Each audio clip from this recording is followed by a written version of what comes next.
Hello guys! Magmarites muna tayo.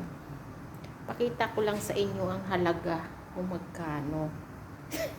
Para malaman natin kung magkano sa peso. Eto.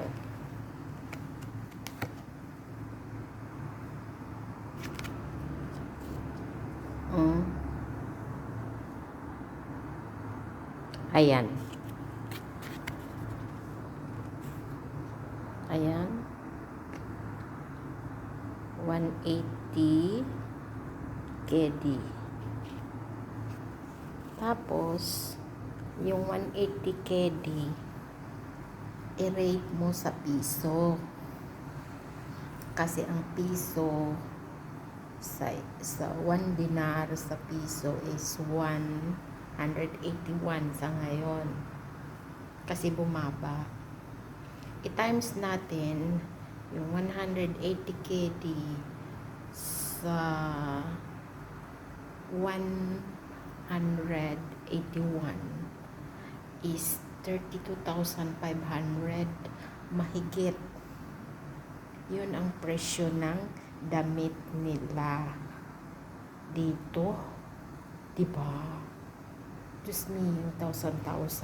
Simple lang yan, walang ka-beadwork kahit ko, diba? Gawa ko yan ng 2 araw. Diba, pinutulan lang kasi mahaba. O, diba? Yan. Tapos, eto naman, magkano yan? 265. Magkano yan? 40,000 mahigit.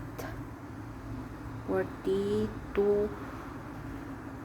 basta 40,000 mahigit itong damit na to na puro tour lang.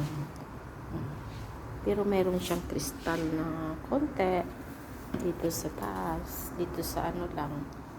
Tour lang lahat, tour sa lahat. Kristal naman yung ordinary lang. Tapos, galing daw yan sa Amerika, pero ang tatak ay China. Diba? Alam mo ba kung magkano inabot?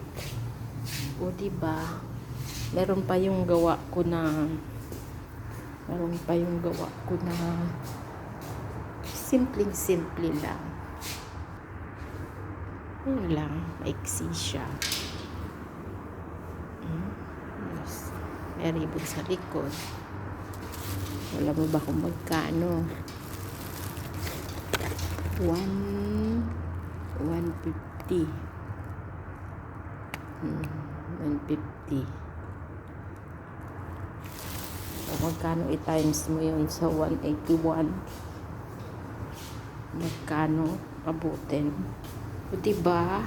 Sana all. Okay, marites lang. Bye. Busy si Lola.